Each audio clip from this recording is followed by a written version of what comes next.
It was almost night when Emily found herself back at Derceto. What exactly had she been doing? And what was Detective Conby talking about? Did any of her findings make any sense? Or...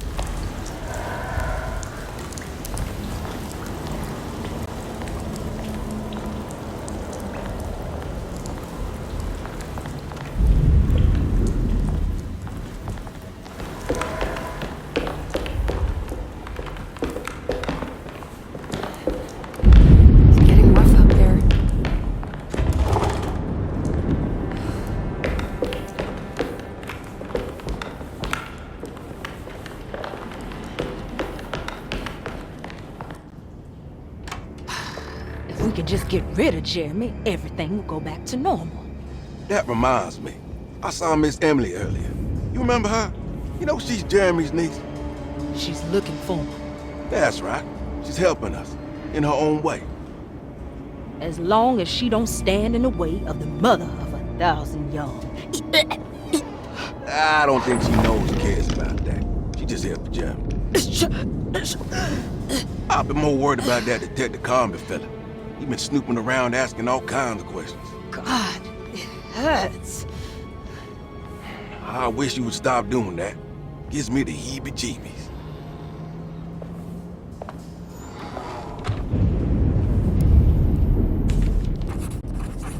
The orderlies, Baptiste and Lottie, were back at Derceto as well, like pieces of Emily's past haunting her. She couldn't figure out if they were on her side or not. And what was Lottie suffering from?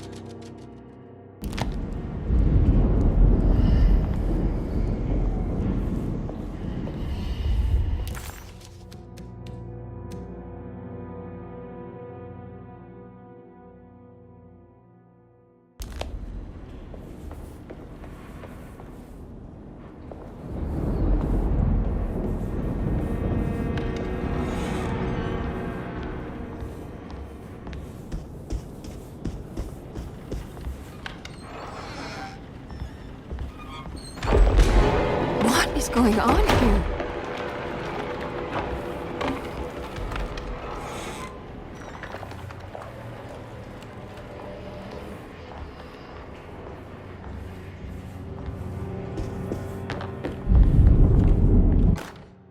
We must have faith that Jeremy's pact with the Dark Man is a bluff. If we are lucky, our visitors will find him and prove it's all nonsense before night falls. What is true is our attempt to call on her. Too many things have happened for this evening to be in vain. Think of Jack and Cassandra, even Perosi, whose circumstances I can't understand. Grace is our goat without horns. She knows it and will play the role. You must talk to your brother, but...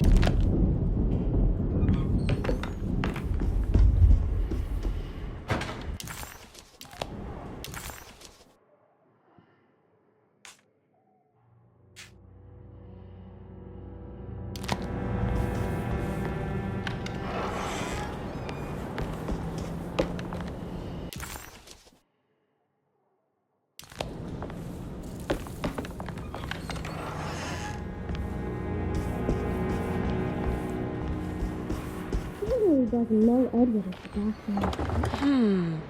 He trusts me. I followed him.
Mr. Waits must have had a spare key to Dr. Gray's office, but where?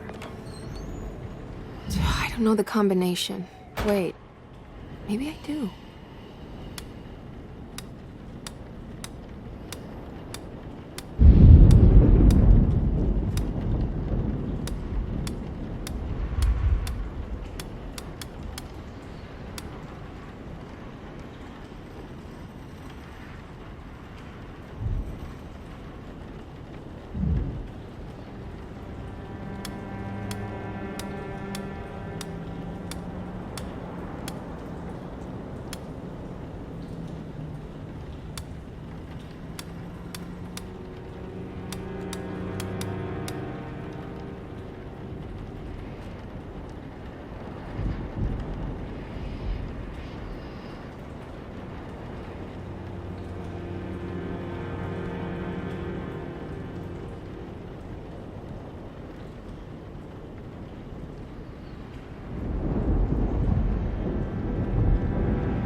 It worked.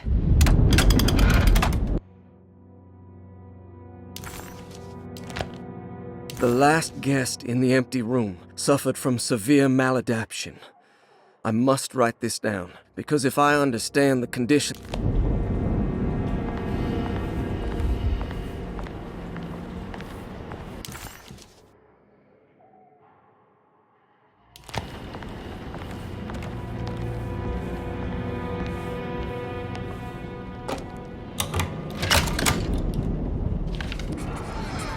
Here we are, Dr. Gray's office.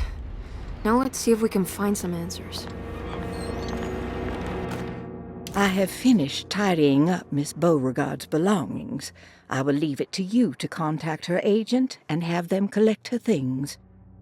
I found one of Grace's drawings she might want back, along with this key in her room.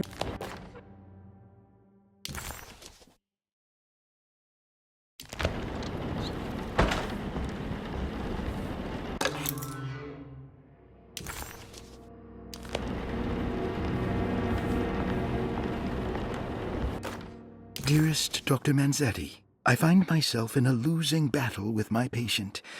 As I've disclosed in my previous letter, his delusions have him completely captured. It's bad enough that he is torturing himself with paranoia, but his madness turns out to be quite persuasive to others, effectively laying the ground for mass delusion.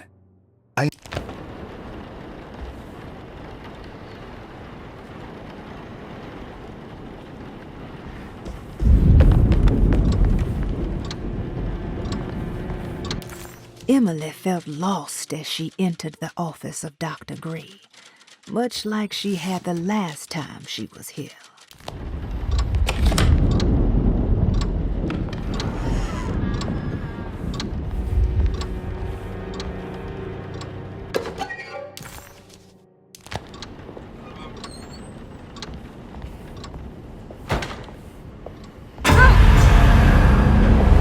This can't be.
Hey, little lady, how's your evening been going? Ups and downs, I suppose. I hear that. We all live in the life of an elevator operator. Are you alright, sweetie? Do you want to see my mask, miss? I'm making it for St. John's.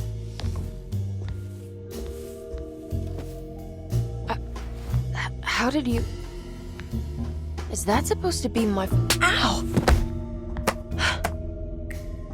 You should learn your place, little girl. Why are you acting this way? What did I ever do to you?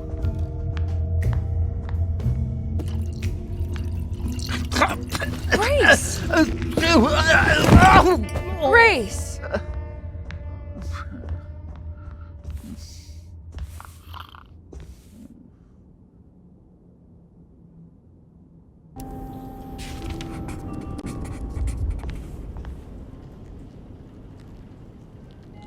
The mask had reminded Emily of her father. It didn't seem like a chance connection, but a purposeful reference made by that child. How could Grace have known what he looked like and that it would upset Emily so? And why would she use those words? Emily felt like it was beyond strange. It felt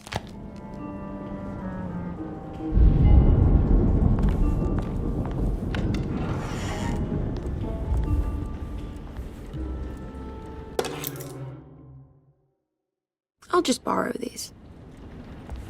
At least he's breathing. I'll just let him sleep it off. There's something missing.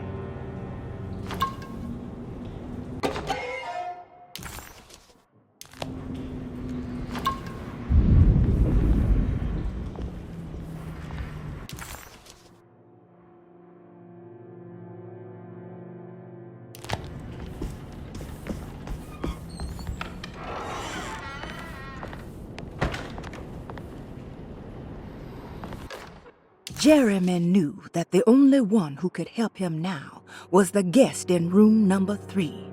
The room seemed to have been empty for so long. But that wasn't allowed to be true. The story needed to be different. To include something from the outside, he would bring the guest back to room 3 and show them what was in that safe.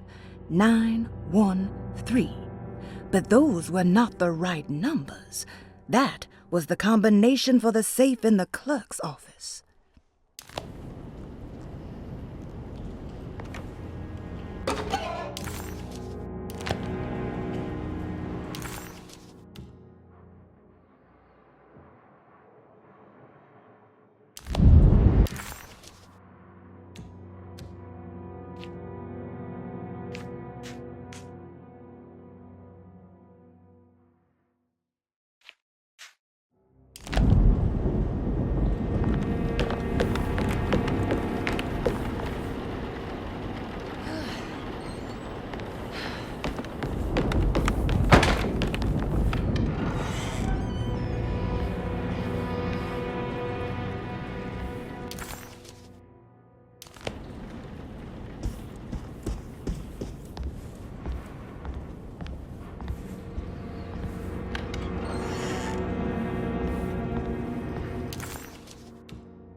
Sometimes I think this place makes me worse.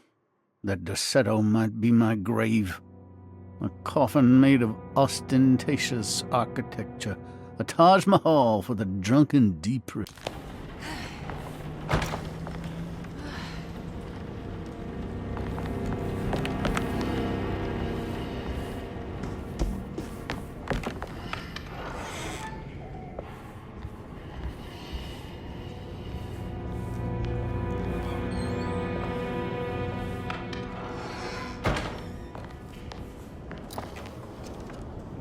Ruth, are you there? No, of course not.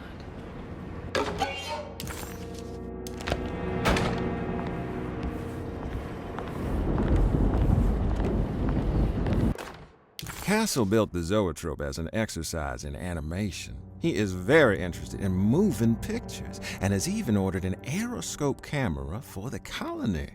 I'm looking forward to seeing what kind of phantasmagoria he will produce. For now, his zoetrope entertains me greatly. It's not the little man passing his head, while quite humorous. It's the spell of that flickering light as it erupts.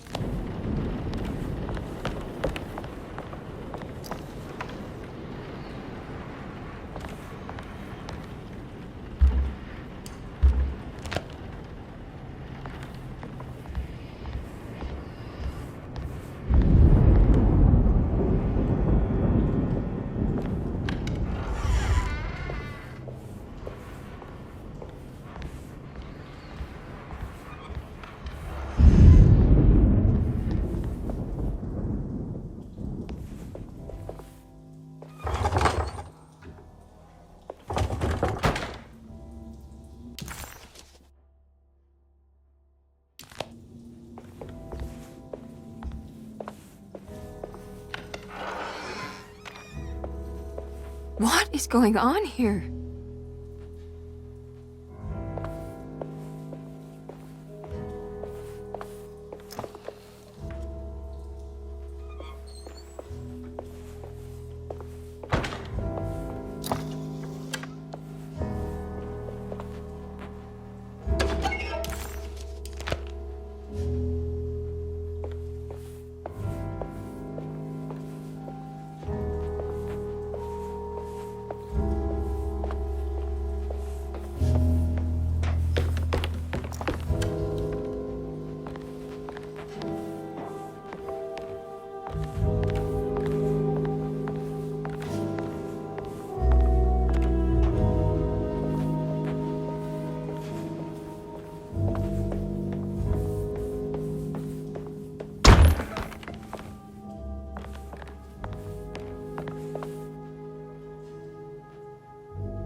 This can't be.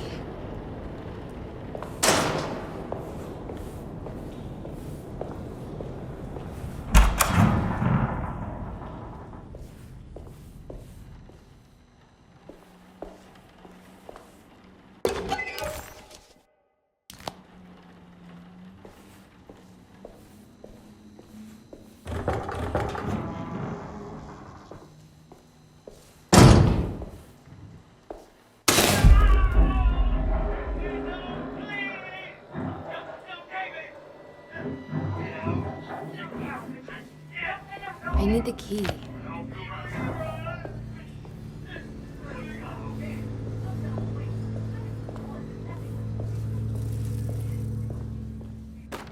Radiography. Patient Jeremy Hotwood. Date June 14, 1930. Plates. Jeremy's skull proved difficult to capture properly. Partial radiographs worked best. A complete picture of the brain can be assembled by piecing 3 plates together. Observations. Even when looking at an assembled version, a shadow covers significant parts of Jeremy's brain. Possible tumor, but more likely that the equipment is failing. Jeremy reacted strongly to the pictures and claimed to see a hypothetical psychosurgery based on the ideas by Burckhardt and the St. Petersburg research could end up saving Jeremy's mind. Severing the connections around the frontal lobe would certainly solve most mental afflictions. The procedure would be brutal in performance, as well as in efficiency. An ice pick pushed through the edge of the eye and into the skull would untether the nerves like Alexander cutting the Gordian knot, as this would likely leave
What's this?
Oh, that's better.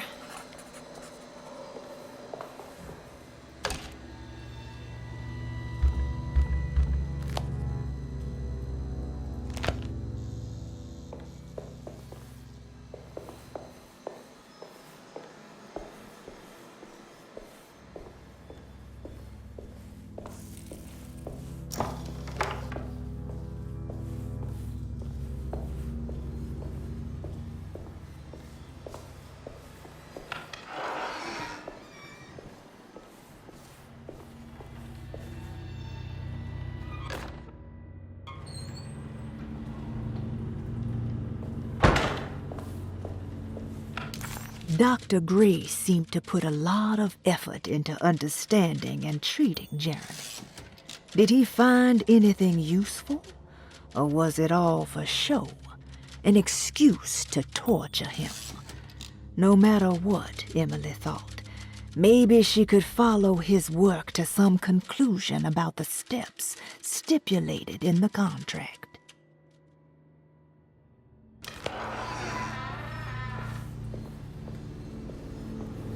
I need the key.